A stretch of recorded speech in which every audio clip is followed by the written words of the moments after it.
ألا كل ما هو آت قريب وللأرض من كل حي نصيب وللناس حب لطول البقاء فيها وللموت فيهم دبيب وللدهر شد على أهله فبين مشت ونبل مصيب. ألا كل ما هو آت قريب وللأرض من كل حي نصيب وللناس حب لطول البقاء فيها وللموت فيهم دبيب وللدهر شد على أهله فبين مشت ونبل مصيب. وكم من أناس رأيناهم فانوا فلم يبق منهم غريب وصاروا إلى حفرة تحتوي ويسلم فيها الحبيب الحبيب.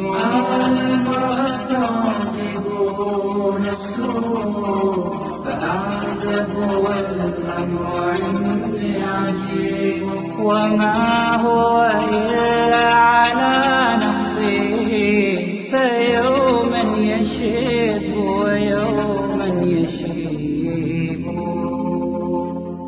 ألا كل ما هو. بسم الله الرحمن الرحيم. إن الحمد لله نحمده ونستعينه ونستغفره ونعوذ بالله من شرور أنفسنا ومن سيئات أعمالنا من يهده الله فلا مضل له ومن يضلله فلا هادي له وأشهد أن لا إله إلا الله وحده لا شريك له وأشهد أن محمدا عبده ورسوله أما بعد فقد قال الله تعالى في القرآن الكريم يا أيها الذين آمنوا اتقوا الله حق تقاته ولا تموتن إلا وأنتم مسلمون.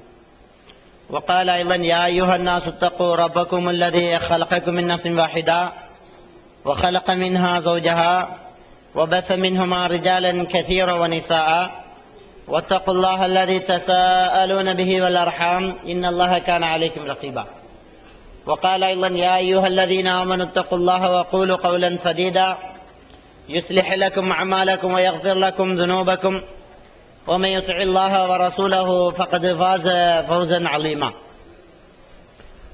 وقال عليه الصلاة والسلام إن أصدق الحديث كتاب الله وإن خير الهدي هدي محمد صلى الله عليه وسلم وشر الأمور محدثاتها وكل محدثة بدعة وكل بدعة ضلالة وكل ضلالة في النار.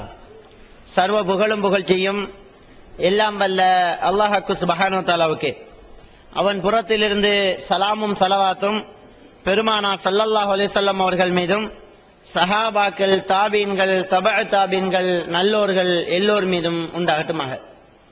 அன்புக்குரிய இஸ்லாமிய சகோதரர்களே, நாம் ஒரு புனிதமான மாதத்தை நெருங்கிக் கொண்டிருக்கக்கூடிய இந்த வேளையிலே இப்படிப்பட்ட ஒரு நிகழ்ச்சியிலே நரகத்தை பயந்து கொள்ளுங்கள் என்ற ஒரு தலைப்பிலே என்னை உரை நிகழ்த்துமாறு பணித்திருக்கின்றார்கள்.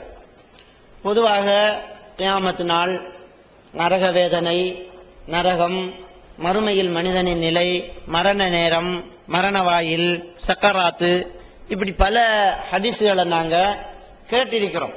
அடிக்கடி நாங்கள் கேட்காத விஷயம் ஒன்றுமில்லை, நாங்கள் அடிக்கடி இதுகளை கேட்டிருக்கிறோம்.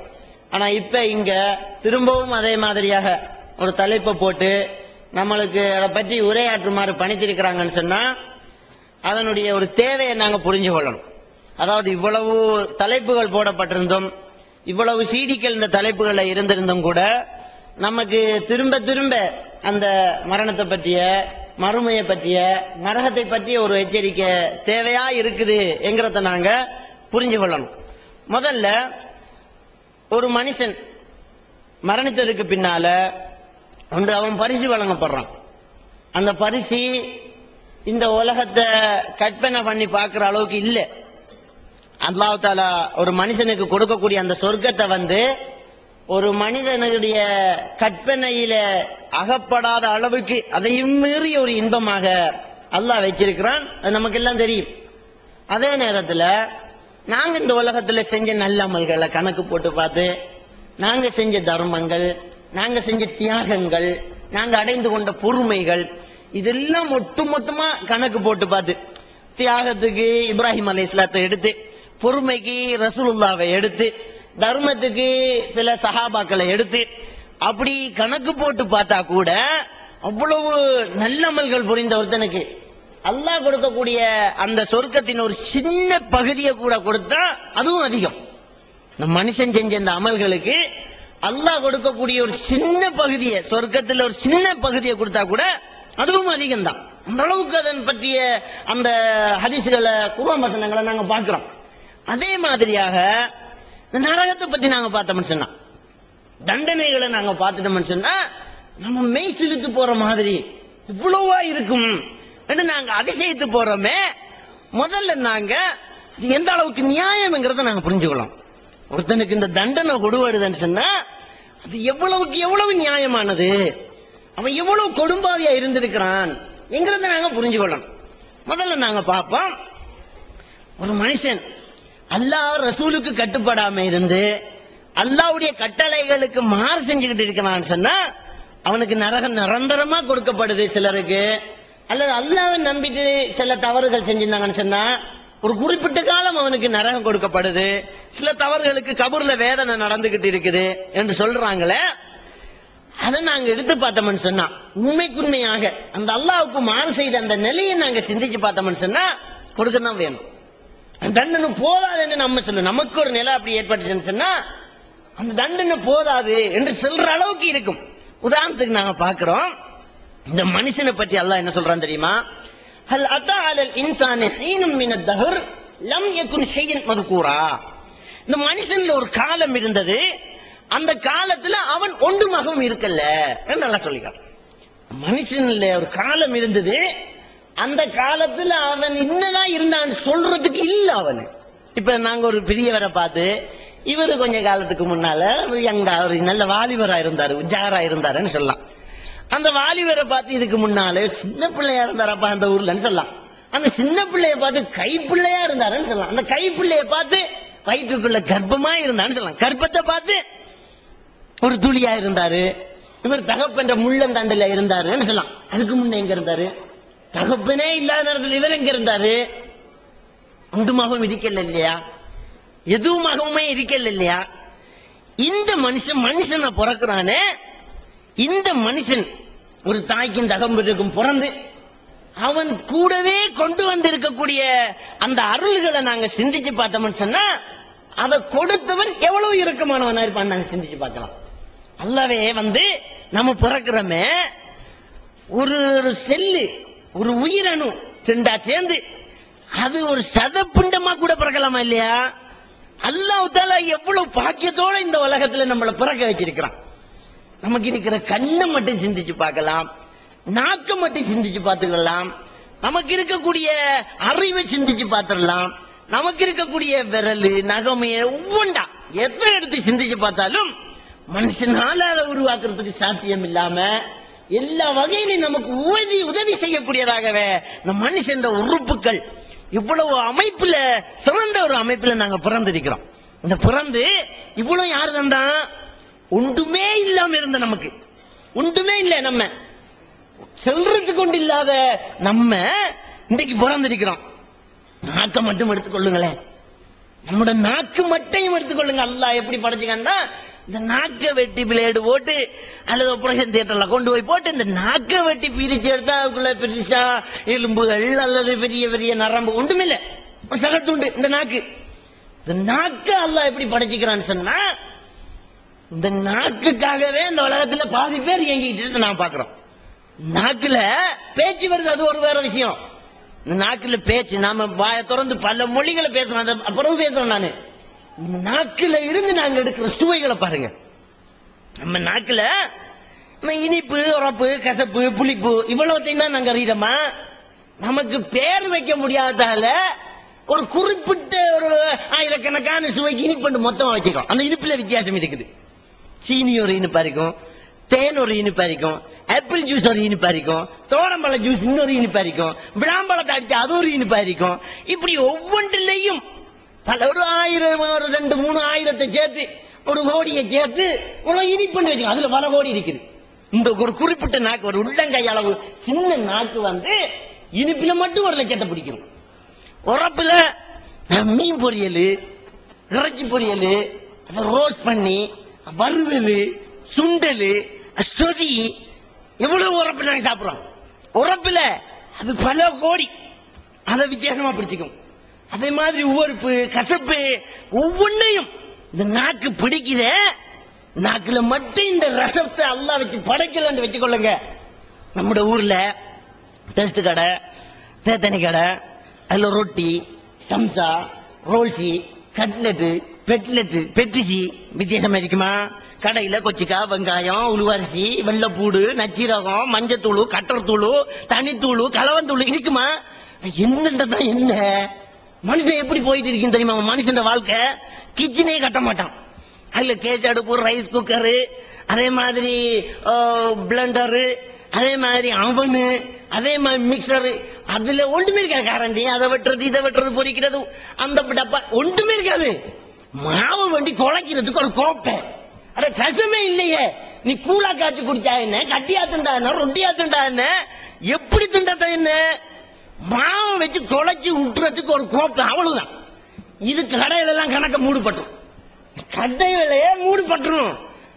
என்ன பலச்சரக்கு கடைகள், இந்த மதுவான இந்த மதுபான மாதிரி இந்த ட்ரிங்க்ஸ் கடைகள் எல்லாமே ஒன்றும் இல்லையே, எல்லாம் மூடப்பட்டுரும்.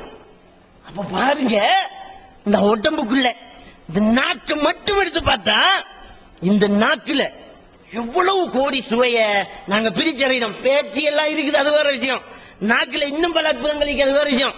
நம்ம எவ்வளவுதான் சாப்பிடுங்க, ஒரு கண்ணில் இருக்கக்கூடிய ஒரு முடி சாப்பாட்டுல கூட அந்த நாக்கு வேற எடுத்துரும். அவ்வளவு சாப்பாட்டுக்குள்ளேயும் கண்ணில இருந்து விழுந்த சின்ன முடி சாப்பாட்டுல வைத்து இல்லையா, அது மட்டும் இந்த நாக்கு பிடிச்சிக்கும். அற மாதிரி பிடிச்சு இந்த பாரு இந்த வெளியில தள்ளிடும், அதை மட்டும் பிடிச்சிட்டு மத்ததெல்லாம் விழுங்கப்படும். அவுட்டு வெளியில போட்டே. இந்த நாக்க தந்திரிக்கானே ஒருவன் இது மாதிரி வித்தியாசமான ஒரு உணவை தூக்கி வச்சா அதுல என்னென்ன சுவை இருக்குதுன்னு கால்குலேட்டர் பண்ணி கணக்கு போட்டு பிரிண்ட் அவுட் தரக்கூடிய ஒரு கம்ப்யூட்டர் ஒன்று உலகத்துல இருக்கும் வேண்டாம். இந்த நாக்குக்கு ஈக்குவலா ஒரு மிஷினரி உலகத்துல இல்ல. இருக்குமா இருந்தா அது யாருக்கிட்ட இருக்கும்? யாருக்கிட்ட இருக்கும்? பில்கேஜ் போன்ற பெரிய பெரிய கோடீஸ்வரன் உலகத்துல ஒரு 2-3 மிஷினரி இருக்கும். மொத்த உலகத்திலேயே ஒரு 2-3 மெஷின் தான் இருக்கும். இது நம்ம எல்லார்ட்டையும் இருக்குதே. இதை தந்த அல்லாஹ் நமக்கு சொன்ன கட்டளைக்கு நாங்க மாறு செஞ்சிட்டோம்டா தூக்கி நரகத்துல விடாம என்ன பண்றது? இதை தந்த அல்லாஹ் அவ்வளவு தந்துட்டு ஒன்றும் கொடுக்காம கேட்டுட்டு அதுக்கு மாறு செஞ்சு கொடுக்கிற தண்டனை நியாயம் இல்லைன்னு சொல்லலாம். சும்மா இந்த ஊருக்கு ஒரு அரசியல்வாதி வராரு, இந்த ஊருக்கு ஒரு அதிகாரி நியமிக்கப்படுறாரு, அவர் தான் இந்த ஊர்ல இருக்கிறாங்க எல்லாருக்கும் பொறுப்பு. அவருக்கு பிராஞ்சவா ஏன் வீட்டுக்கு வேலி கட்டல, காசு இல்ல கட்டல, ஏன் காசு இல்ல அப்படின்னு கேட்டு தானே என்ன அநியாயமா போட்டு இப்படி செஞ்சுட்டு இருக்கானே என்று சொல்லலாம். ஒருத்தவங்க வந்து நமக்கு தாரான் பல லட்சம் தாங்க, மதில் கட்டுறதுக்கு 1.5 லட்சம், 50,000 தான் போகும்னா 1.5 லட்சம் வச்சுக்கோ. அது இது எல்லாம் தந்துட்டு இவ்வளவு தண்டனை ஏன்டா செய்யல என்று கேட்டு அவன் தண்டிச்சா நியாயமா இருக்கும். அப்ப செய்யாம இருக்கிறோம் பாவியா இருப்பான். நாங்க பாக்குறோம் ஒரு அநியாயம் செஞ்சவன நாங்க எப்படி தண்டிக்க பார்ப்போம்னு தெரியுமா? அந்த இடத்துல போனோம் அவ்வளவு பேரும் திட்டுவான். உதாரணத்துக்கு ஒரு இடத்துல ஒரு கொலை நடந்துட்டு சின்ன பிள்ளைய ஒரு தாயையும் பிள்ளையும் கட்டியால் ஒருத்தன் குத்திட்டு போயிட்டாங்க வச்சுக்கொள்ளுங்க, அநியாயத்துக்கு குத்திட்டு போயிட்டான். அந்த மையத்து வீட்டுக்கு போறவங்க எல்லாம் என்ன சொல்லலாம் தெரியுமா? அல்லாஹ் இவன் பிடிவாடம், எல்லாரும் அல்லாஹ் இவனை பிடிவாடம், இவனை கண்டதுண்டமா இவனை விட்டக்கூடாது, இவனை நாரா கிழிக்கணும். ஏன் போறான் அப்படி சொல்றான்? அவன் செஞ்சிக்கிற அவ்வளவு பெரிய அநியாயம், அவன் செஞ்சிக்கிறது வந்து அவ்வளவு பெரிய அநியாயம். அப்ப அதைத்தான் செல்வோம் நம்ம. அல்லாஹ் நமக்கு தந்திருக்கக்கூடிய இந்த உடம்புல நாக்கு மட்டும் தானே பார்த்தோம். நம்முடைய அறிவு, நம்முடைய கண்ணு, நமக்கு இருக்கக்கூடிய அந்த அருள், நம்மளை சுற்றி இருக்கக்கூடிய இந்த பாக்கியங்கள், நம்ம சுவாசிக்கிற காற்று.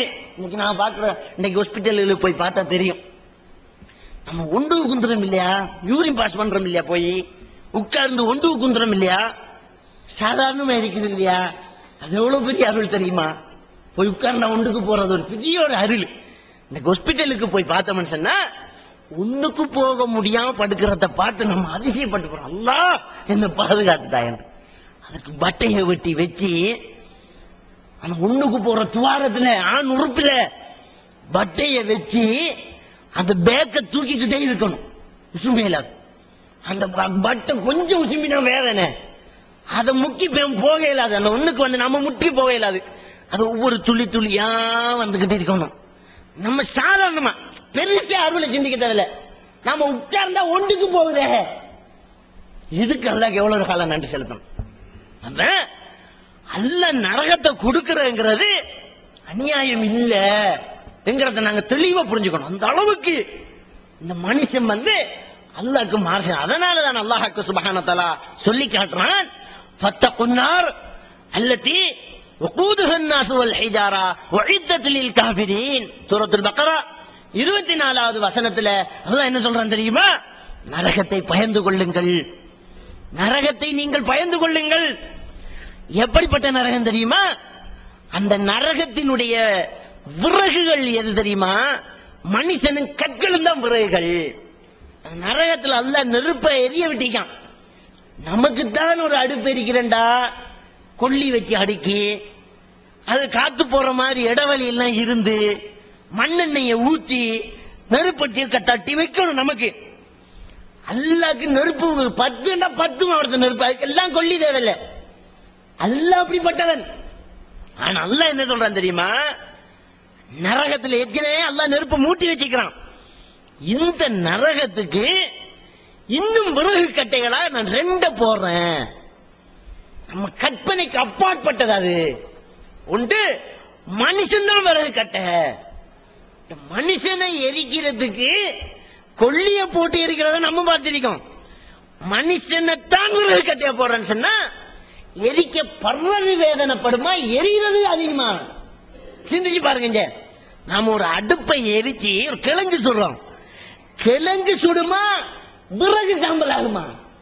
விறகு சாம்பல் ஆகுற நேரத்துல கிழங்கு தீஞ்சி போகும். அப்போ உன்னை எரிக்கிறதாக இருந்தால் எரிபொருள் தான் முன்னாடியும், அதுதான் மொத்தத்திலேயே அந்த சூட்டை தாங்கிக் கொள்ளக்கூடியதா இருக்கும். அதுதான் அடுத்தவனுக்கு சூடு கொடுக்குதுன்னு சொன்னா எவ்வளவு சூடா இருக்கும். அப்ப நரகத்துக்கு வேற விறகு கல்ல போட்டு மனுஷனை போடுவேன் நல்லா சொல்லல. அந்த நரகத்துக்கு விறகு கட்ட முதல்ல மனுஷன் தான், அடுத்ததுதான் கற்கள். அந்த வார்த்தையில கூட குர்ஆன்ல 24வது வசனத்துல சொல்ற நேரம் கூட சொல்லல, மனுஷனும் விறகும் மனுஷனும் கற்களும் சொல்லலாம். அப்ப மனுஷனை போட்டு தான் நரக நெருப்பு மூட்டப்படும். அடுத்தது கற்கள். கற்கள் எப்படிப்பட்டது? கற்கள் எப்படி வெப்பத்தை எடுத்து அடுத்ததுக்கு கொடுக்கக்கூடியது? ஒரு விறக போட்டு எரிச்சா விறகு முடிஞ்சதோட நெருப்புன்னு வந்துடும். ஒரு கல்ல போட்டு எரிச்சா கல்லு சாம்பல் ஆகாது, அது சூடு லேசில குறையாது. அடுப்புல இருக்கிற சாம்பல்ல சூடு வைத்துரும், அடுப்பு கல்லுல சூடு இருந்துகிட்டு இருக்கும். அப்ப அல்லாஹ்க்கு சுப்ஹானஹு வ தஆலா என்ன சொல்றான்னு சொன்னா, நரகத்தினுடைய விறகு கற்களாக மனுஷனையும் கல்லையும் தான் நான் வச்சிருக்கிறேன் என்று சொல்லி காட்டுறான். ஏன் சொல்றான் இப்படி? அவ்வளவு பாவியா அந்த மனுஷன் இருக்கிறான். இன்னல் இன்சான லிரப்பிஹி லகனூத். நிச்சயமா அந்த மனுஷன் தன்னுடைய இரட்சகனுக்கு மாறு செய்தவனாகத்தான் இருக்கிறான், நன்றி கெட்டவனாக இருக்கிறான் என்று சொல்லி அல்லாஹ்க்கு சுப்ஹானஹு வ தஆலா சொல்றான். நன்றி கெட்டுட்டானா இல்லையா? அல்லாஹ் தந்த அந்த உடம்பை வச்சுக்கிட்டு, அல்லாஹ் தந்த அந்த கண்ணை வச்சுக்கிட்டு, அல்லாஹ் தந்த அந்த கையை வச்சுக்கிட்டு, அல்லாஹ் தந்த அந்த அறிவை சிந்திக்கக்கூடிய அந்த ஆற்றலை வச்சுக்கிட்டு அல்லாஹ் அல்லாதவர்கிட்ட ஒரு உதவியை எதிர்பார்த்தான்னு சொன்னா இவனை போல ஒரு அநியாயக்காரன் இருப்பானா? அநியாயம் என்ன தெரியுமா? அநீதி என்றால் என்ன, அநியாயம் என்ன? ஒரு இடத்தை ஒரு பொருளை இடம் மாறி வச்சா அது அநியாயம். ஒரு பொருளுக்கு தகுதியான இடத்துல வைக்காம இன்னொரு இடத்துல தூக்கி வைத்தான்னு சொன்னா அவன் அந்த பொருளுக்கு செய்யக்கூடிய ஒரு அநியாயம். அநியாயத்திலேயே ரொம்ப பெரிய அநியாயம் என்ன தெரியுமா? அல்லாஹ் சுப்ஹானஹு வ தஆலா சொல்லி காட்டுறான், இன்ன ஷிர்க லظுல்முன் அலீம். ரொம்ப பெரிய ஒரு அநியாயம் இணை வைத்தல் தான். அநியாயத்திலேயே பெரிய அநியாயம் என்ன தெரியுமா? இணை வைத்தல் தான். எப்படி இந்த இணை வைத்தல் பெரிய அநியாயம் ஆகுது? அல்லாஹ் நமக்கு இடையில வந்து உதவி செய்யல. அல்லாஹ் நமக்கு இடையில வந்து உதவி செய்யல, அல்லது உதவி செய்பவர்களில் ஒருவனாக அல்லாஹ் இருக்கல. தெளிவா புரிஞ்சு கொள்ளுங்க. நம்ம பிறந்து வளர்ந்து களிமா சொல்லி இஸ்லாமானதுக்கு பிறகு அல்லாஹ் உதவி செய்யறானா? அப்படி இல்லை. அல்லது எல்லாரும் உதவி பண்றாங்க, அதுல கொஞ்சம் கூட அல்லாஹ் உதவி செய்யணும், அப்படியா? அப்படியும் இல்லை. நம்மள ஒன்றுமில்லாம இருந்த நம்மள இவ்வளவு ஆரோக்கியமான உடம்போட, அவ்வளவு அழகான ஒரு வடிவமைப்போட, ஒரு நேர்த்தியான ஒரு கட்டமைப்போட, ஒரு தெளிவான ஒரு அறிவோட, அற்புதமான நம்முடைய உறுப்புகளோட நம்மள பிறக்க வச்சு, நீ பிறந்து கிடக்கிற நேரத்துல மாடாச்சும் கன்று பிறந்த உடனே எழுப்பி பால் மடியை தேடும். அந்த பசு விரண்டு விரண்டு போனாலும் இந்த கண்டு குட்டி விரட்டி விரட்டி ஓடும். பால் மடியை போய் பிடிக்கும், பிடிச்சி அதுல உணவு குடிச்சுக்கும். கன்று குட்டி தான் அப்படி. மனுஷன் அப்படியா? நம்ம பிறந்து கிடக்கோம், நம்ம தாய் தந்தா தான், இல்லாட்டி இல்ல. நம்ம எல்லாம் போக இயலாது, போய் பால் மடியை தேட இயலாது. என்னுடைய சாப்பாடு எங்க, தண்ணி எங்க, தெப்ப எங்க, பானை எங்க, சட்டி எங்க, நிக்கலாமா? நமக்கு போறதே நமக்கு துப்புரம் பண்ண இயலாது. நம்ம எந்த இடத்துல இருக்கேன்னு தெரிய இயலாது. நான் குப்புற விழுந்தா யாராவது பிறட்டி விட, இல்லாட்டி மூக்கு நெஜுவட்டை நான் மவுத்தா பேத்துருவோம். அப்படி ஒரு நிலையில நம்மளை பிறக்க வச்சு அல்லாஹ் அருளை எந்த ரூட்ல கொண்டு வரான் தெரியுமா? நமக்கு தர வேண்டிய உணவை தாயில வைக்கிறான். அந்த தாய் கல் நெஞ்சம் உள்ளவளாக இருந்து நமக்கு உணவை தர சில நேரம் மறுத்தா கூட பயங்கரமான ஒரு வேதனை அங்க கொடுத்துருவான். நமக்கு பசிக்குது, அழுகுறோம், கண்டுக்காம ஒரு தாய் நித்திரையில போயிருந்தா கூட அழுகை சத்தம் கேட்காட்டியும் வேதனையில கண்ண முழிப்பா. இப்ப அந்த தாயுடைய நிலைமை என்ன தெரியுமா? குழந்தைக்குரிய உணவை கொடுத்தா தான் அவருக்கு ரிலாக்ஸ், அவருக்கு வருத்தம், தாய்க்கு வருத்தம். இப்படி மனுஷனை நம்பாம அல்லாஹ் நமக்கு ரிஸ்க் தரான். நம்ம தாய் அல்லாஹ் நம்பல. நம்மளை பெற்று வளர்த்த தாய, தகப்பன, சூழல, உற்றார் உறவினரை, பெரிய வம்சம், சின்ன வம்சம் சொல்லி அல்லாஹ் நம்மள, அதை நம்பி அல்லாஹ் நம்மளை படைக்கல. நம்மளை படைச்சு அல்லாஹ் இயற்கையா நமக்கு உணவு அளிக்கிறதுக்கு எந்த அளவுக்கு ஒரு உந்துதலை வச்சுக்கான பாருங்க. விரும்பியோ விரும்பலையோ தாய் உணவு தந்துதான் ஆகணும். நமக்கு அழுக வாரத்துக்கு முன்னே அந்த நேரத்துக்கு வழி அல்லாஹ் உண்டாக்கிறோம். ஒரு பிள்ளை அழுத பிள்ளை பால் குடிக்கும்பாங்க, அந்த பிள்ளை பால் குடிக்கிறதுக்கு அழ தொடங்கும் இல்லையா, தொடங்குறதுக்கு முன்னே அங்க வருத்தம் வந்துடும். தாய்மார்கள் சொல்லுவாங்க, பெண்களுக்கு தெரியும், இன்னும் கடு வருத்தம் அறிக்கை, புள்ள அழலிய, புள்ள தூக்கம் அறிக்கிற, இந்த புள்ள ஒழும்பி பாலை குடிச்சு என்ன சுகமாக்க மாட்டாதான்னு தாய்மார்கள் ஏங்குவாங்க. புள்ள கொஞ்ச நேரம் அசந்து தூங்கினா எழுப்பி கொடுக்கிற நிலைய அல்லாஹ் உண்டாக்குறான். இப்படி அருள் செஞ்சவன் அடுத்தது நான் பேச தேவை, கணக்கு பாக்கியத்தை எடுக்க தேவை. இப்படி அல்லாஹ் நம்மளை வளர்த்து விட்டுட்டு தொழு, என்ன மட்டும் வணங்கு, எனக்கு மட்டும் நேர்ச்சை வை, எனக்கிட்ட மட்டும் இந்த பேர்ல மட்டும் சத்தியம் பண்ணு, எனக்காகத்தான் நீ அறுத்து பலிடணும் என்று அல்லாஹ் சொல்லி இருக்க, இவ்வளவு அல்லாஹ் கிட்ட வேண்டி எடுத்துக்கிட்டு காலிடம் போய் யாமதியின் ஆண்டவர் சொன்னா இதை என்னன்னு சொல்றது? இந்த அநியாயத்தை என்னன்னு சொல்றது? அப்ப அல்லாஹ் கொடுக்கிற தண்டனை நியாயமா இல்லையா? அல்லாஹ் கொடுக்கிற தண்டனை எவ்வளவு நியாயம்ங்கிறத நாங்கள் எல்லாம் புரிஞ்சுக்கணும். அன்புக்குரிய இஸ்லாமிய சகோதரர்களே, இப்ராஹிம் அலைஹிஸ்ஸலாத்து வஸ்ஸலாம் அவங்க அல்லாஹ்விடத்துல ஒரு துஆ கேட்கிறாங்க. இப்ராஹிம் அலைஹிஸ்ஸலாத்து வஸ்ஸலாம் அவங்களுக்கு அல்லாஹ் தஆலா கட்டளையிடுறான், தன்னுடைய மகனையும் மனைவியையும் ஒரு பாரான் பள்ளத்தாக்குல கொண்டே விட்டுட்டு வெறும்படி அல்லாஹ் சோதிச்சு பார்க்கிறான் அவருடைய ஈமானை. அல்லாஹ்வுடைய கட்டளை அவனுக்கு பெருசா இருக்குதா? நீ காணாம கண்டு தவமிருந்து திருமணம் முடிச்சு பல வருடமா பிள்ளை இல்லாம இருக்கக்கூடிய நேரத்துல பிறந்துச்சு அந்த பிள்ளை, அதுல உனக்கு பாசமா, அல்லது உன்னுடைய அன்பு மனைவி அந்த மனைவியில உனக்கு பாசமா? நான் சொல்ற கட்டளை உனக்கு பெருசா என்று சோதிக்கிறதுக்காக அல்லாஹ் என்ன செய்யறான், இந்த பிள்ளையின் தாயம் கொண்டு போய் பாராம் பள்ளத்தாக்குல விட்டுட்டு வான்னு கட்டளைகிறான் இப்ராஹிம் அலைஹிஸ்ஸலாத்து வஸ்ஸலாம். அது எப்படிப்பட்ட இடம்? இப்ப இருக்கக்கூடிய அந்த காபா பகுதி, மக்கா பகுதியில தண்ணி இல்ல, சம்சம் கிணறெல்லாம் இப்ப இல்ல, தண்ணி இல்ல, வானத்தை மேகங்கள் நிராகரித்த வறண்ட பூமி என்று வரலாற்று சொல்லுவாங்க. அப்படி ஒரு வறண்ட பகுதி. அப்ப பாலைவன பகுதி, பாலைவனம் புயல் அடிக்கும், புயல் அடிச்சா புழுதி மண்டை அள்ளி வீசும், மரஞ்செடி கொடிகள் இல்ல, நிழல் இல்ல, மனித சஞ்சாரமற்ற பின்னாம் பெரிய மலைகளும் வறண்ட பாலைவனம் இருக்கக்கூடிய அந்த பகுதியில போய் விட்டுட்டு வர சொல்றோன்னு, இவர் கொஞ்சம் தோல் பையில பழமும், ஒரு பேரிச்சம்பழம் கொஞ்சமும், ஒரு தோல் பையில தண்ணியும், எத்தனை நாளைக்கு குடிக்கிற தண்ணியும் ஒருத்தர் எடுக்கலாம், 2-3 நாளைக்கு எடுக்கலாமா? ஒரு பையில தண்ணி எவ்வளவு நாளைக்கு எடுக்கலாம்? எடுத்து போறாங்க. 1 மாச காலம் நடந்து போற தூரத்துக்கு போறாங்க. இருந்த இடத்துல இருந்து போய் அந்த இடத்துல மனைவியையும் பிள்ளையும் விட்டுட்டு திரும்பி வராங்க. அப்ப அவருடைய மனசு எவ்வளவு வேதனைப்பட்டீங்க. வார நேரத்துல மனைவி பார்க்கிற, இந்த இடத்துல விட்டுட்டு போறாருன்னு சொல்லி மனைவி கேட்கிறார், இது உங்களுடைய சிந்தனையா அல்லாஹ்வுடைய கட்டளையான்னு கேட்டாங்க. உங்களுடைய இஷ்டத்துக்கு எங்களை விட்டுட்டு ஏதாவது எங்களை சோதிச்சு நீங்க பார்க்க போறீங்களா? அல்லாஹ் உங்களுக்கு இப்படி செய்யுமாறு கட்டளை தானான்னு கேட்டாங்க. ஆனா உங்களுடைய இஷ்டத்துக்கு நாங்க இப்படி எல்லாம் தாங்க வேண்டியதில்லை. அப்ப இப்ராஹிம் அலைஹிஸ்ஸலாத்து வஸ்ஸலாம் அவங்க சொல்றாங்க, அல்லாஹ்வுடைய கட்டளை, அல்லாஹ் செய்யச்சனா செய்றேன் அவ்வளவுதான் என்ற உடனே அந்த மனைவி அல்லாஹ் எங்களுக்கு போதுமானவன் என்று கணவனை பவித்திரமாக வழி அனுப்பி வைக்கிறாங்க. இப்ராஹிம் அலைஹிஸ்ஸலாத்து வஸ்ஸலாம் அவர்கள் வராங்க. வந்துகிட்டு இருந்தோடனே அந்த பாசம் அவருடைய நெஞ்ச அடைக்குது. தண்ணி இல்லாத இடத்துல விட்டுட்டு வரமே, பாதுகாப்பு இல்லாத ஒரு பகுதியில் விட்டுட்டு வரமே, இந்த வழிபோக்கர்கள் கொள்ளை அடிக்கிற பகுதி, அந்த பகுதி பாலைவனத்துல அரபிகள் இப்பதான் வசதியோட இருக்கிறாங்க. அப்ப அரபி ஒரு ரொட்டிக்கெல்லாம் கொலை செய்வாங்களாம், ஒரு ரொட்டி துண்டுக்காக எல்லாம் கொலை செய்வாங்க. அந்த அளவுக்கு பட்டினி கிடந்த சமூகம் அந்த அரபு சமூகம். இந்த எண்ணெயை கண்டுபிடிச்சது பண்ணாலும் இப்ப வசதியோட இருக்குது இந்த அரபு சமூகம்.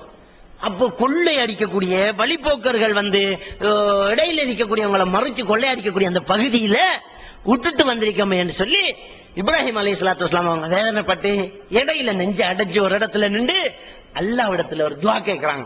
சூரத்துல் பக்ரா 126வது வசனத்துல அந்த துஆவை நீங்க பார்க்கலாம். وَإِذْ قَالَ إِبْرَاهِيمُ رَبِّ اجْعَلْ هَذَا بَلَدًا آمِنًا وَارْزُقْ أَهْلَهُ مِنَ الثَّمَرَاتِ. அல்லாஹ்விடத்துல கேட்காங்க, யா அல்லாஹ் இதோ இந்த ஊரை ஒரு பாதுகாப்பான ஒரு ஊராக்கி விடு யா அல்லாஹ்டாங்க. என்னுடைய பிள்ளையும் என்னுடைய மனைவியை விட்டுட்டு வந்திருக்கக்கூடிய அந்த ஊரை ஒரு பாதுகாப்பான ஊராக்கு யா அல்லாஹ். வர்ஸுக் அஹ்லஹு மின ஸமராத், அந்த ஊர்வாசிகளை, இப்ப அந்த ஊர்வாசிக்குள்ள ஆடெல்லாம் அடங்க போறாங்க, அவருடைய மனைவியும் பிள்ளையும் அடங்க போகுது. ஆனா ரெண்டுக்கும் என்று துஆ கேட்காம அந்த ஊருக்கே மொத்தமா துஆ கேட்கிறாங்க. அந்த ஊர்வாசிகளுக்கு பல வகைகளை, கனி வர்க்கங்களை இறைவா நீ கொடுத்து விடு என்று சொல்லி, மன் ஆமன மின்ஹும் பில்லாஹ் வல் யௌமில் ஆகிர், யாரெல்லாம் அவர்களுக்குள் அல்லாஹ்வையும் மறுமை நாளை ஈமான் கொண்டாங்களோ அவங்களுக்கு என்று அல்லாஹ் சுப்ஹானஹு வ தஆலா இடத்துல பிரார்த்தனை செஞ்சுட்டு சொல்றாங்க, قال ومن كفر فأمتعه قليلا ثم اضطره الى عذاب النار وبئس المصير. அதுக்குள்ள யாரெல்லாம் குஃப்ரா நிராகரிச்சிட்டாங்களோ அந்த இரக்கமா கேட்கிற நேரத்துல கூட அல்லாஹ்விடத்தில் எப்படி கேட்கிறான் தெரியுமா? உன்னை கட்டுப்பட்டு ஈமான் கொண்டு மறுமையை நம்பி இருந்தா கொடு, என் பிள்ளை என்ன பண்ணல, மனைவி என்ன பண்ணல, உன்னை நம்பி மறுமையை நம்பி உன்னை ஈமான் கொண்டிருந்தாங்களா கொடு, பாதுகாப்பு கூடிய அல்லாஹ், கனிவர்க்கங்களை கூடிய அல்லாஹ் சொல்லிட்டு சொல்றாங்க. ஆனா யாரு ஈமான் கொள்ளலையோ கொஞ்சம் அவனுக்கு கொடுத்துட்டு நரக வேதனையின் பக்கம் அவரை திருப்பி விடியா அல்லாஹ். அதுதான் போகக்கூடிய இடத்துல ரொம்ப கெட்ட இடம் என்று சொல்லி இப்ராஹிம் அலைஹிஸ்ஸலாத்து வஸ்ஸலாம் அவங்க சொல்லி காட்டுறாங்க. அப்ப அல்லாஹ்வுக்கு சுப்ஹானஹு வ தஆலா இந்த உலகத்துல வச்சு நமக்கு பல பாக்கியங்களை தாரான்னு சொன்னா, அல்லாஹ்வை நம்பி மறுமையை நம்பி இருக்கிறோம், பாக்கியத்தை தாரான். ஆனா அல்லாஹ்வையும் மறுமையை நம்பாதவனுக்கு கொடுக்கிற ஏன் தெரியுமா? கொஞ்சம் கொடுத்துட்டு எடுக்கிறதுக்கு அங்கால இல்ல, கொஞ்சம் கொடுத்துட்டு எடுக்க போறான், அல்லாஹ் பிடிப்பான், பிடிச்சு அடுத்தது அவருக்கு வேதனை தான், தண்டனை தான். ஒபேசல் மசீர், போற இடத்துல ரொம்ப கேடுகட்ட இடம் அதுதான் என்று சொல்லி அல்லாஹ்விடத்துல இப்ராஹிம் அலைஹிஸ்ஸலாத்து வஸ்ஸலாம் அவங்க துஆ கேட்கறாங்க. அப்ப நாங்க ஒரு முடிவுக்கு வந்துடக்கூடாது. அல்லாஹ் நல்ல அருளத்தாரா, எனக்கு நல்ல ஆரோக்கியம், எனக்குண்டா அந்த வருத்தம் வந்ததே கிடையாது, ஹாஸ்பிட்டலுக்கு போனதே கிடையாது. அல்லாஹ் என்ன விரும்பிட்டான், நான் பண்ற காரியம் சரிதான், நான் எவ்வளவு அமல் செஞ்சது போதும், நாம முடிவு கட்டிடக்கூடாது. அல்லாஹ் நம்மளுக்கு இன்னும் சொல்ல போனா அறுக்கிற மாட்டுக்கு தான் கொத்து கூட போடுறேன். அதான் இருக்குதே காலையில கத்தி வெய்வட போதே என்று சொல்லி. அப்ப சோதனை இது. அப்ப நாங்க திருப்தி அப்படி திருப்தி அடையக்கூடாது. அல்லாவுக்கு நாங்க மாறு செய்யிட்டோமா, அல்லாவுடைய கட்டளைகளை நாங்க புறக்கணிச்சிட்டோமா என்கிறதுல நாங்க கவனமாக இருக்கோம். சூரத்துல் இஸ்ரா 97வது வசனத்துல அல்லாஹ் சுப்ஹானஹு வ தஆலா சொல்லி காட்டுறான், வமை யஹ்தில்லாஹ் ஃபஹுவல் முஹ்ததி வமை யுضلل ஃபலன் தஜித லஹும் அவுலியா மின் தூனிஹி. யாருக்கு அல்லாஹ் நேர்வழியை நாடிட்டானோ அவன் வழி திருந்திட்டான், அவன் வழி நேரான வழியில தான் இருக்கிறான். ஆனா எவன் வழி கேட்டுல போயிட்டானோ அவனை நேர்வழியில எடுக்கிறதுக்கு எந்த ஒரு உதவியாளரை நபியே நீ பெற்றுக்கொள்ள மாட்டான். அல்லாஹ் அல்லாதவர் எவனும் அவனை வழி திருத்த முடியாது. ஒருத்தன் வழி கேட்டுல இருக்கிறான்னு சொன்னா அவனை நேர்வழி உள்ளுக்கு கொண்டு வரதுக்கு, ஹக்குக்குள்ள கொண்டு வரதுக்கு அல்லாஹ்வை தவிர எவனாலும் முடியாது என்று சொல்லி அல்லாஹ் சுப்ஹானஹு வ தஆலா சொல்லி காட்டிட்டு தொடர்ந்து என்ன சொல்றான், وَنَحْشُرُهُمْ يَوْمَ الْقِيَامَةِ عَلَى وُجُوهِهِمْ عُمْيًا وَبُكْمًا وَثُمَّ مَأْوَاهُمْ جَهَنَّمْ. அல்லாஹ் சுப்ஹானஹு வ தஆலா சொல்றான், அப்படி வழி கேட்டுல போயிட்டானே ஒருத்தன், அவனை நாளை மறுமையில முகம் குப்புற எழுப்புவோம். அவங்களோட முகத்துல தான் அந்த முகம் குப்புற அவர்கள் எழுப்பப்படுவார்கள். எழுப்பப்படுற நேரத்துல அவங்க ஊமையர்களாக, குருடர்களாக, செவிடர்களாகத்தான் எழுப்பப்படுவாங்க. இந்த உலகத்துல நல்லா பேசிட்டு தான் இருந்தாங்க, நல்ல கண்ணு தெரிஞ்சுக்கிட்டு இருந்துச்சு, நல்ல காது கேட்டுக்கு இருந்துச்சு. ஆனா நாளை மறுமையில எப்படி எழுப்பப்படுவாங்கன்னு சொன்னா, காது கேட்காம, வாய் பேச முடியாம, கண்ணு தெரியாத ஒரு நிலையில தான் நாளைக்கு எழுப்பப்படுவாங்க. அதே நேரத்தில் மஅவாஹும் ஜஹன்னம், அவர்கள் எழுப்பப்பட்டு போற இடம் நரகமா தான் இருக்கும். ஜஹன்னம் என்று சொல்லக்கூடிய அந்த நரகமா தான் இருக்கும்.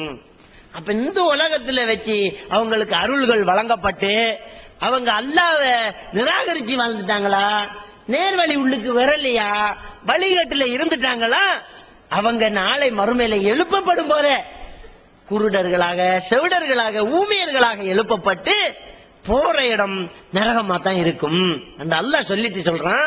குல்லமா ஹபத் ஜித்னாஹும் சஈரா. அந்த நரகத்துல போடப்பட்ட நேரத்துக்கு பின்னால அந்த நெருப்பு நூற நெருப்பை மூட்டி கூட்டுவோம் என்று அல்லாஹ் சொல்றான். அந்த நரகத்துல போட்ட உடனே இருக்கிற நெருப்பு கொஞ்ச நேரத்துல குறைஞ்சிட்டு போகும். குறைஞ்சதோட முடிஞ்சதுன்னு நினைக்காதீங்க, அது தனிய திரும்ப மூட்டுவோம் என்று சொல்லி அல்லாஹ் சுப்ஹானஹு வ தஆலா சூரா அல் இஸ்ரா 97வது வசனத்துல அல்லாஹ் சுப்ஹானஹு வ தஆலா சொல்லி காட்டுறான். அதே மாதிரியா சூரத்துல் அன்பியா 98வது வசனத்துல சொல்லி காட்டுறான், இன்னக்கும் மா தஅபுதூன் மின் தூனில்லாஹ் ஹஸபு ஜஹன்னம் அன்தும் லஹா வாரிதூன். அல்லாஹ் சொல்றான், அநியாயக்காரர்கள் மாறு செய்யறவர்களை பார்த்து சொல்றான், நீங்களும் ஒமா தஅபுதூன மின் தூனில்லாஹ், அல்லாஹ்வை விட்டுட்டு நீங்கள் அழைத்தீர்களே, வணங்கினீர்களே, அவர்களும் நரகத்தினுடைய எரிகற்கள், நீங்க எல்லாரும் அங்கு வருவீர்கள் என்று சொல்றான். அப்ப அல்லாஹ்வை விட்டுட்டு கல்ல, மரத்தை, கொடிய நீங்க வணங்குறீங்களா, அதையெல்லாம் தூக்கி நரகம், நீங்க வணங்கின சிலையை உங்களையும் சேர்த்து அல்லா நரகத்துல போடுவான். நீங்க வணங்கின கபரையும் கல்லையும் கொடி மரத்தையும் சேர்த்து தூக்கித்தான் அல்லா நரகத்துல போடப்படுறான். நீங்க எல்லாரும் அங்க வருவீங்க என்று சொல்லி அல்லாஹ் சுப்ஹானஹு வ தஆலா சூரத்துல் அன்பியா 98வது வசனம் சொல்லலாம். நியாயமா இது இல்லையா? அல்லாஹ் இவ்வளவு நமக்கு தந்திருக்கிற நேரத்துல அல்லாஹ்வை வணங்காம இன்னொண்ட வணங்கினா ரெண்டையும் பிடிச்சு அல்லாஹ் நரகத்துல போறது நியாயமா இல்லையா? கல்லு ஒன்று பண்ணல, கல்லு உனக்கு இன்னும் சூடு தரத்தான், தூக்கி இந்த கல்ல தூக்கி இன்னும் உனக்கு சூட்ட தரத்துக்கு தான் தூக்கி அல்லாஹ் சுப்ஹானஹு வ தஆலா நரகத்துல போடுவான்ங்கிறத அங்க சொல்லி காட்டுறான். அன்புக்குரிய இஸ்லாமிய சகோதரர்களே, இப்படி இந்த நரகத்தை பற்றி நிறைய ஹதீஸ்களை நாம பார்க்கிறோம். ஒரு முறை பெருமானார் ஸல்லல்லாஹு அலைஹி வஸல்லம் அவங்க சஹாபாக்களோட பேசிட்டு இருக்கிறாங்க. திடீர்னு ஒரு சத்தம் கேட்டுச்சு. ஒரு சத்தம் திடீர்னு கேக்குது. அப்ப சஹாபாக்கள் அப்படியே திடுக்கிட்டு போய் இருக்கிறாங்க. ரசூலுல்லாஹ் கேக்குறாங்க, அந்த சத்தம் என்னன்னு தெரியுமா உங்களுக்கு? இந்த சத்தம் என்னன்னு தெரியுமான்னு கேக்குறாங்க. அப்ப சஹாபாக்கள் எல்லாம் தெரியாது யார சொல்லாண்டாங்க. சொல்றாங்க, 200 ஆண்டுகளுக்கு முன்னால் நரகத்துல ஒரு கல்லு தூக்கி போடப்பட்டுச்சு. இப்பதான் அதன் கீழ் பகுதியை போய் தட்டி இருக்குது என்றா அந்த நரகம் எவ்வளவு ஆழமானது என்கிறத நாங்க சிந்திச்சு பார்க்கணும். அந்த நரகம் எவ்வளவு ஆழமானது என்கிறத நாங்க சிந்திச்சு பார்க்கணும். உஸ்மான் இப்னு மம்ஊன் ரலியல்லாஹு தஆலா அவங்களிடத்துல கபூரை பத்தி நரகத்தை பத்தி பேசப்பட்டும் தன்னுடைய தாடி நலைகிற அளவுக்கு அழத் தொடங்கிடுவாங்க. அவங்க தன்னுடைய தாடி நலைகிற அளவுக்கு அவங்க அழத் தொடங்கிடுவாங்க. ஏன்? இதுக்கு நாம் பெய்திடக்கூடாது என்ற ஒரு பயம் அவர்களுக்கு இருந்துச்சு.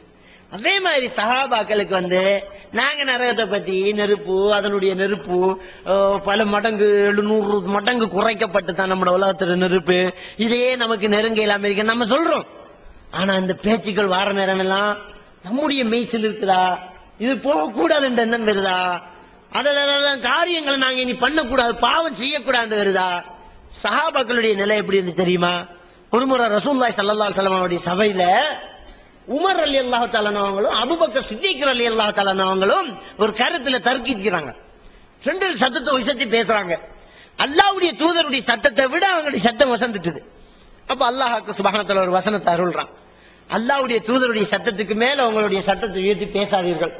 அப்படி நீங்க பேசுவீர்களாக இருந்தால் உங்களை அறியாமலே உங்களுடைய அமல்கள் எல்லாம் பாழா போய்த்திரும் என்று சொல்லி ஒரு வசனம் இறங்குது. அவ்வளவுதான். அந்த சபையில இருந்தாரு ஹத்தீபுல் அன்சார் சொல்லக்கூடிய அன்சாரிகளின் பிரச்சாரகர், அன்சாரிகள் சார்பாக பேசக்கூடிய ஒருத்தர் இருந்தார். சாபித் பின் கைஸ் ரலியல்லாஹு தஆலா அவங்க அன்சாரிகள் சார்பாக ஒரு கருத்துக்களை கேட்கிற நேரத்துல மசூராவுல சத்தத்தை போட்டு தைரியமா தன்னுடைய கருத்தை சொல்லக்கூடியவர் தான் சாபித் பின் கைஸ் ரலியல்லாஹு தஆலா. யுத்தம் சம்பந்தமாக ஆலோசனைகள், அன்சாரிகளுடைய ஒரு கருத்தை இவர்கிட்ட கிசிப்பாங்க. இவர் தைரியமா சத்தம் போட்டு பேசுவார். இந்த நபித்தோழர் யோசிக்கிறாரு, நாங்க சத்தத்தை உயர்த்தி பேசிருக்கிறோமே, நம்முடைய அமல் எல்லாம் பாழா பேத்து நாம நரகத்தை பேசுறோம்னு சொன்னா இவரால பள்ளிக்கு வர முடியாது. மனசு தைரியம் இல்லாட்டி உடம்பு தைரியம் இல்லையே. அப்படியே வீட்டில் ஒரு மூலையில உட்கார்ந்து அழுதுகிட்டு இருக்கிறாங்க. ரசூலுல்லாஹ் பார்க்கறாங்க, பள்ளியில இருந்த சஹாபாக்கள சாபித் பின் கைஸ காணல. உடனே என்ன செய்றாங்க, சாது பின் முஆத் ரலியல்லாஹு அன்ஹு கூப்பிட்டு போய் இதை பார்த்துட்டு வாங்க, கைஸ் பின் சாபித் வரல போய் சாபித் பின் கைஸ் வரல போய் பார்த்துட்டு வாங்கன்னு சொல்லி அனுப்புறாங்க. அவரு போய் பார்த்தா வீட்டுள்ளுக்கு உட்கார்ந்துக்கிட்டு அழுதுகிட்டு இருக்கிறாங்க. அதை ரசூலுல்லாஹி ஸல்லல்லாஹு அலைஹி வஸல்லம் அவங்கள்ட்ட சொல்ல பெருமானார் ஸல்லல்லாஹு அலைஹி வஸல்லம் அவங்க அவருக்கு செய்தி அனுப்புறாங்க. ஒரு நற்செய்தி சொல்லுங்க அவருக்கு, அவர் சொர்க்கவாதி என்று சொல்லுங்க. சாபித் பின் கைஸ் ஃபில் ஜன்னஹ்னு சொல்லி அவர் சொர்க்கம் என்று நான் சொன்னதாக சொல்லுங்க என்று சொல்லி நற்செய்தி அனுப்பப்படுது. அப்ப அந்த சஹாபாக்களுடைய நிலை எப்படி இருந்துச்சுன்னு சொன்னா, நரகத்துக்கு பெய்த்துறோம்னு சொன்னா அதை நேர்ல கண்டவங்க மாதிரி அதை அழுது அதை வெறுக்கக்கூடியவர்களாக, அதுக்கான அமல்கள் நம்மிடத்துல இல்லாம போனா வேதனைப்படக்கூடியவர்களாக இருந்ததை நாங்க பார்க்கிறோம். அன்புக்குரிய இஸ்லாமிய தோழர்களே, இப்படிப்பட்ட கொடுமையானது இந்த நரகம். இதை அல்லாஹ் சுப்ஹானஹு வ தஆலா கபூர்ல இருக்கக்கூடிய பாவிகளுக்கு காலையிலேயும் மாலையில இந்த நரகத்தை எடுத்து காட்டுறதாக அல்லாஹ் குர்ஆன்ல சொல்லி காட்டுறான். சூரா அல் காஃபிர் 46வது வசனத்துல மூசாவையும் அவனுடைய கோத்திரத்தினரை கடலுக்குள்ள மூழ்கடிக்க சொல்லிட்டு மூழ்கடிச்ச அந்த செய்தியை அல்லாஹ் சொல்லிட்டு ஃபிரௌனையும் அவனுடைய கோத்திரத்தினரையும் மூசா அலைஹிஸ்ஸலாத்து வஸ்ஸலாம் அவங்களை விரட்டிட்டு போற நேரத்துல மூசா அலைஹிஸ்ஸலாத்து வஸ்ஸலாம் அவர்கள் காப்பாற்றப்பட்டு ஃபிரௌனும் அவனுடைய கூட்டத்தினரும் என்ன செய்றாங்க, கடலை மூழ்கடிக்கப்படுறாங்க. அவங்களை பற்றி அல்லாஹ் சுப்ஹானஹு வ தஆலா சொல்லி காட்டுற நேரத்துல சொல்றான், அன்னாரு யுரதுன அலைஹா குதுவன் வ அஷியா வ யௌம தகூமுஸ் ஸாஆ. அவர்களுக்கு ஒவ்வொரு காலையிலையும் மாலையிலையும் கியாமத் நாளையிலையும் இந்த நரகம் எடுத்து காட்டப்படும், இந்த நரகத்தில் அவங்களை கொண்டு போய் முகங்கள் காட்டப்படும் என்று சொல்லி அல்லாஹ் சுப்ஹானஹு வ தஆலா சொல்றான். அப்ப எவ்வளவுக்கு கொடுமையானது இந்த நரகம் என்கிறத நாங்க சிந்திச்சு பார்க்கணும். அதே மாதிரியாக சூரா தஹ்ரீம் 6வது வசனத்துல அல்லாஹ் சுப்ஹானஹு வ தஆலா சொல்லி காட்டுறான், யா அய்யுஹல்லதீன ஆமனு கூ அன்ஃபுஸக்கும் வ அஹ்லியக்கும் நாரா. ஈமான் கொண்டவர்களே, உங்களையும் உங்கள் குடும்பத்தினரையும் நரகத்தை விட்டு நீங்கள் பாதுகாத்துக் கொள்ளுங்கள். எச்சரிக்கையை சொல்றான் அல்லாஹ். நீங்க மட்டும் நல்ல அமல் பண்ணி நீங்க மட்டும் இந்த நரகத்தை விட்டு தப்பிக்கிறதாக நினைக்காதீங்க. குடும்பத்தையும் பாருங்க, உங்களையும் உங்கள் குடும்பத்தினரையும் நரகத்தை விட்டு பாதுகாத்து விடுங்கள். வகூதுஹன் நாஸ் வல் ஹிஜாரா. ஏன் தெரியுமா? அந்த நரகத்தினுடைய விறகு கற்கள் மனுஷனும் கற்களும். அலைஹா மலாயிகா ரிலாலுன் ஷிதாத். அதுல மலக்குமார்கள் பொறுப்பு சாட்டப்பட்டிருப்பாங்க. இன்னொரு வசனத்துல 19 மலக்குமார்கள் என்று அல்லாஹ் சொல்லி காட்டுறான். இந்த நரகத்துல பொறுப்பு சாட்டப்பட்டிருப்பீங்க 19 மலக்குமார்கள் என்று இன்னொரு வசனத்துல சொல்லி காட்டுறான். இங்க அல்லாஹ் என்ன சொல்றான்? அதுல பொறுப்பு நிறுத்தப்பட்டிருக்கக்கூடிய காவலாளிகளாக இருக்கக்கூடிய இந்த மலக்குமார்கள் கட்டுக்கடுத்தவர்களாக கடினமானவர்களாகத்தான் இருப்பாங்க. நீங்க நினைக்க கூடாது மலக்குமார் தானே, மலக்குமார்கள்ட்ட கெஞ்சி எனக்கு கொஞ்சம் நரகத்துல நெருப்ப விட்டு கொஞ்சம் ஓரத்துல நிப்பாட்டு, இன்னைக்கு கொஞ்சம் வேதனையை குறைச்சித்தா என்று கேட்கலாம்னு நினைக்காதீங்க. அந்த மலக்குமார்களை எப்படி அல்லாஹ் படைச்சானோ அப்படித்தான் இருப்பாங்க. மனுஷனுக்கு மனுஷனுடைய அறிவும் சிந்தனையும் மூளை எப்படி இருக்குன்னு சொன்னா, நாங்க ஒரு முடிவோடு போய் நின்றாலும் ஒருத்தன் கெஞ்சிலே விட்டுருவோம். நம்ம அபு ஹுரைரா ரலியல்லாஹு தஆலா அவங்கள ரசூலுல்லாஹ் என்ன செய்றாங்க? அரசாங்க சொத்துக்களுக்கு காவல் நிறுத்திடுறாங்க. அப்ப ஒருத்தன் களவெடுக்கிறான். களவெடுத்தவன பிடிச்சிட்டாங்க. பிடிச்சா இப்ப கை வெட்டணும், ஒன்ன வா கொண்டு போறேன்னு சொன்ன, நான் ஏழை பசியில் எடுத்த குடும்பம் எல்லாம் பட்டன் இருக்குது, மனைவி மக்கள் எல்லாம் திண்ணையில் அமைக்காங்க, கஷ்டத்துக்கு வந்த என்று சொல்லி கெஞ்சின உடனே மனசு இறக்கப்பட்டு சரி இனிமேல் வராதுன்னு விட்டுட்டாங்க. ரசூலுல்லாஹ் சொன்னாங்க நாளைக்கு வருவான்னாங்க. அடுத்த நாள் முழிச்சுக்கிட்டீங்க அவனை பிடிக்க ஆரம்பிச்சு. அடுத்த நாள் வந்தவனை பிடிச்சு அவரும் திரும்பவும் வந்து என்ன செய்யறான்? கஷ்டத்துக்கு மேல கஷ்டத்தை சொன்ன உடனே இறக்கம் வந்துட்டு சரி இனிமே வந்துடாத போட்டாங்க. 3வது நாளும் வருவான்டாங்க ரசூலுல்லாஹ். திரும்பவும் வருவான் வந்து 3வது நீ பிடிக்கிறதான் விடுறதே இல்லைன்ற முடிவு எடுத்துட்டாங்க. 3வது பிடிச்சிட்டாங்க. 2 நாள் கெஞ்சி ஏழ்மையை சொல்லி கஷ்டத்தை சொல்லி தப்பிட்டான். அவனுக்கு தெரியும் 3வது நாள் நம்ம இனி கஷ்டம் சொல்லி தப்பே இல்லாது. 3வது நாள் என்ன செய்யறான்? உனக்கு நல்ல ஒரு மார்க் அறிவை சொல்லி தரேன், அதுக்கு பிராயச்சித்தமா என்ன விட்டுருவோம். அப்ப சொர்க்கத்துக்கு போற அமல்களை தாகம் உள்ளவங்க தானே, அப்ப சொல்லித்தானா ஆயத்து குருசை சொல்லி கொடுத்துட்டு போயிட்டான். ரசூலுல்லாஹ் சொன்னாங்க வந்தவன் ஷைத்தான் பொய்யன், சொன்னது உண்மைண்டாங்க. அப்ப மனுஷங்கிறவன் இப்படித்தான் கெஞ்சினா இறங்கக்கூடியவன் தான் மனுஷன். ஆனா மலக்குமார்கள் அப்படிப்பட்டவங்க இல்ல. அந்த வசனத்துல அல்லாஹ் தொடர்ந்து அப்படியே சொல்லலாம். சூரத் தஹ்ரீம் 6வது வசனத்துல தொடர்ந்து அல்லாஹ் என்ன சொல்றான்னு சொன்னா, லா யஅஸூனல்லாஹ் மா அமரஹும் வ யஃஅலூன மா யுமருன். அல்லாஹ் அவர்களுக்கு ஏவினத்துல மாறே செய்ய மாட்டாங்க. எதை ஏவப்பட்டுச்சு அதை செய்வாங்க. ரோப மாதிரி என்ன போய் அடிச்சுட்டு வேண்டாம் அடிச்சுட்டு வரதான், போய் உயிரை பறிச்சுட்டு வேண்டாம் பறிச்சுட்டு வரதான். அவங்கதான் அந்த மலக்குமார்கள். இவங்களை தான் அல்லாஹ் நரகத்துல காவலுக்கு வச்சுக்கிறான். அவங்கள தன்மையை மாற்றி வச்சுக்கிறான் அல்லாஹ். எப்படி? கடுகடுத்தவர்களாக கடுமையானவர்களாகத்தான் அந்த நரகத்துக்கு காவலா இருக்கக்கூடிய அந்த 19 மலக்குமார்கள் இருக்கிறாங்க என்று சொல்லி அல்லாஹ் சுப்ஹானஹு வ தஆலா சொல்லி காட்டுறதை நாம பார்க்கிறோம். அப்ப நீங்கள் உங்களையும் உங்களுடைய குடும்பத்தையும் நரகத்தை விட்டு பாதுகாத்துக் கொள்ளுங்கள். அதே மாதிரியாக அந்த நரகத்தினுடைய பிறகு கற்களும் மனுஷனுமாகத்தான் இருக்கும். அதுல கடுகடுத்த மலக்குமார்கள் காவல் நிறுத்தப்பட்டிருக்கிறார்கள். அவங்க அல்லாஹ்க்கு மாசு. நீங்க கெஞ்சி எல்லாம் மாற மாட்டாங்க. அவங்க என்ன கட்டளை அவங்களுக்கு இடப்பட்டுச்சோ அதைத்தான் செய்வாங்க, அதை நிறைவேற்றிடுவாங்க. அவர்கள் தான் மலக்குமார்கள் அல்லாஹ் சுப்ஹானஹு வ தஆலா சொல்லி காட்டுறான். அதே மாதிரி சூரா அல் ஃபஜ்ர் 23வது வசனத்துல அல்லாஹ் சுப்ஹானஹு வ தஆலா சொல்லி காட்டுறான், வஜீஅ யௌமைதின் பிஜஹன்னம் யௌமைதின் யததக்கருல் இன்சான் வ அன்னா லஹு ذிக்ரா. அந்த நாளையில அதாவது மஹ்ஷர்ல எழுப்பி மக்கள் எல்லாம் அந்த வெட்ட வெளியில நிறுத்தப்பட்டிருக்கிற நேரத்துல நரகம் கொண்டு வந்து காட்டப்படும். நரகத்தை வந்து கடிவாளங்கள் 70,000 கடிவாளங்களை வந்து இருக்கும். அத ஒவ்வொரு கடிவாளங்களையும் பல ஆயிரம் மலக்குமார்கள் பிடிச்சு இழுத்துக்கிட்டு வருவாங்க. இழுத்துக்கிட்டு வந்து அந்த நரகம் நிறுத்தப்பட்டிருக்கும். அந்த நரகம் இவர்களுக்கு கண்ணு காட்டப்படும். இதோ பாருங்க, நீங்க செஞ்ச பாவத்துக்கு இதுதான் இடம் பாருங்க என்று சொல்லி அந்த நரகம் காட்டப்படும் என்று சொல்லி அல்லாஹ் சுப்ஹானஹு வ தஆலா அல் ஃபஜ்ர் 23வது வசனத்துல சொல்லி காட்டுறான். அதே மாதிரியாக குர்ஆன்ல அல்லாஹ் சுப்ஹானஹு வ தஆலா இந்த நரகம் கொடுக்கப்படும் என்று சொல்ற நேரத்துல ஒரு சில குற்றங்களை சொல்லி சொல்லி இவங்களுக்கு நரகம் என்று சொல்லி அல்லாஹ் சொல்றத நாங்க பார்க்கிறோம். சூரத்துல் பக்ரா 174வது வசனத்துல சொல்லி காட்டுறான்.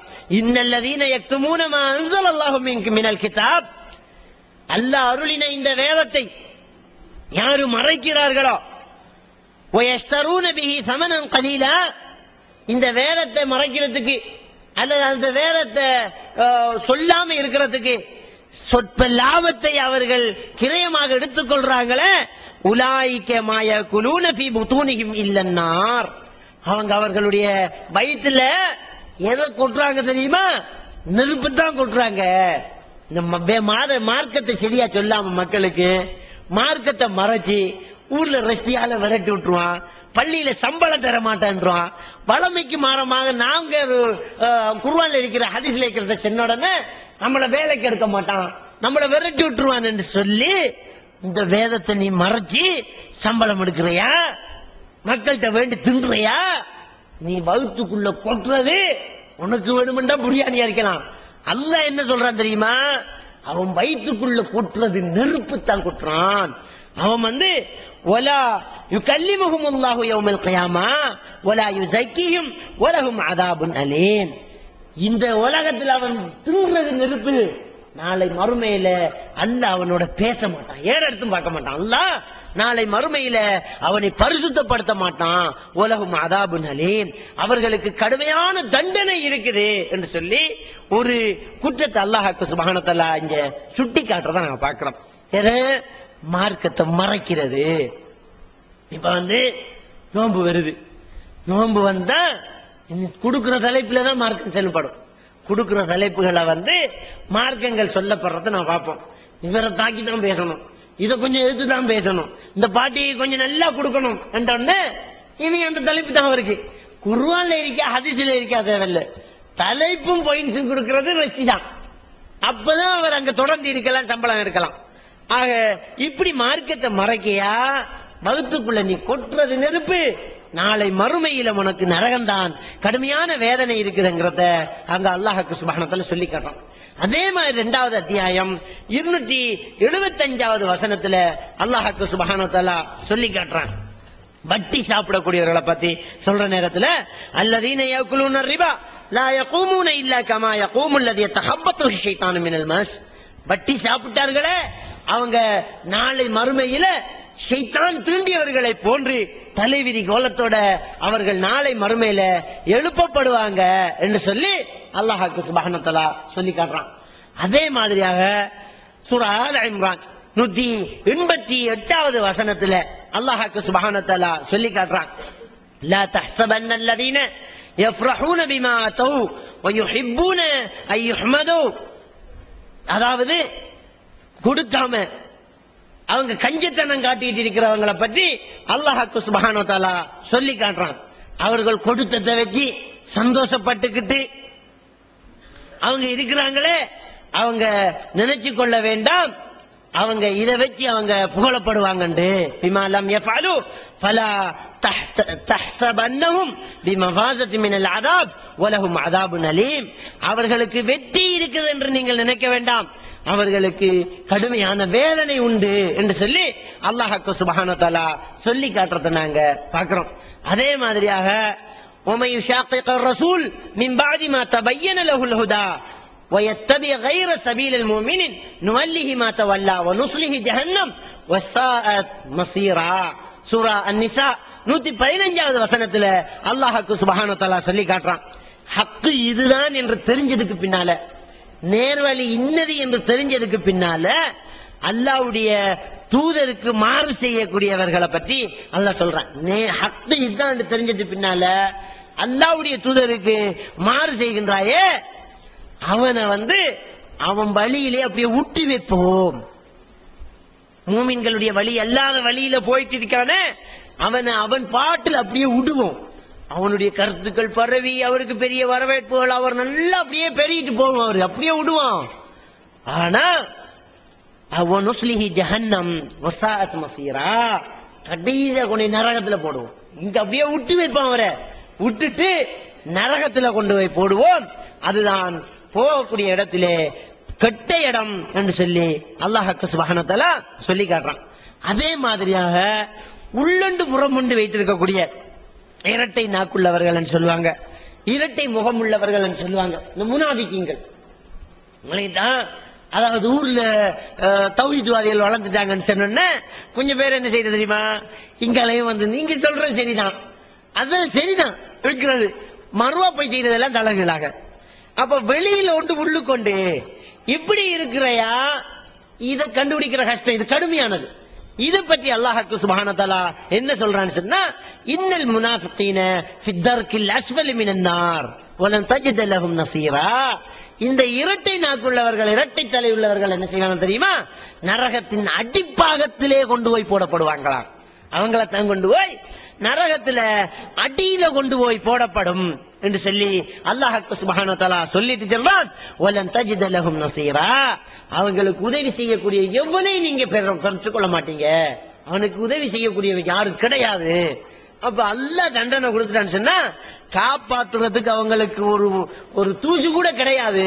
அப்படியான ஒரு நிலை அவர்களுடைய நிலையா இருக்கும் என்று சொல்லி அல்லாஹ் சுப்ஹானஹு வ தஆலா சொல்லி காட்டுறான்.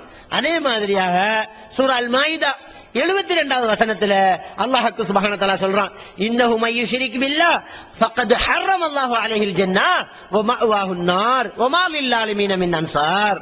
யார் அல்லாஹ்க்கு இணை வச்சிட்டாங்களோ அவங்களுக்கு அல்லாஹ் சொர்க்கத்தை ஹராமாக்கி விட்டான். அவங்களுக்கு சொர்க்கம் ஹராம்.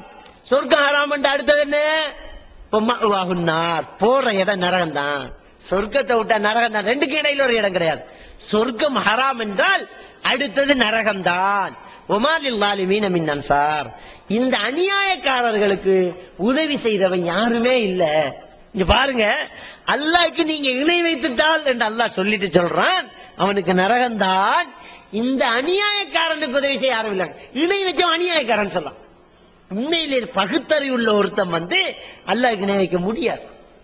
அல்லாஹ் நமக்கு இவ்வளவு தந்திருக்கிற நேரத்துல அல்லாஹ்கிட்ட மட்டும்தான் கேட்கணும், அல்லாஹ்க்கு நன்றி செலுத்தணும். அல்லாஹ்வுடைய கட்டளைக்கு நம்ம கட்டுப்பட்டே ஆகணும். விரும்பியோ விரும்பாமலோ அல்லாஹ் கட்டுப்பட்டே ஆகணும்.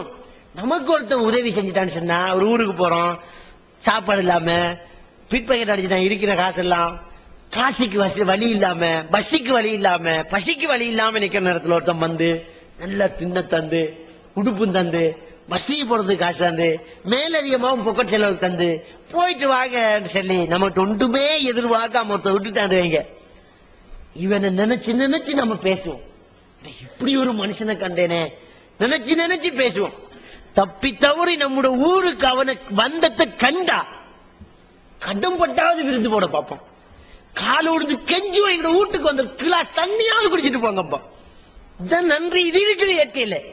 இயற்கையிலே மனுஷனுக்கு இந்த நன்றி உள்ளம் இருக்குது. அல்ல விடயத்துல நம்மளை சிந்திக்க சைத்தான் விட மாட்டேங்கிறது. சைத்தான் அல்லாவுடைய விஷயத்துல நம்மளை சிந்திக்க விடாம நம்மள என்ன செய்யறான், மூடி மறைச்சிட்டான்.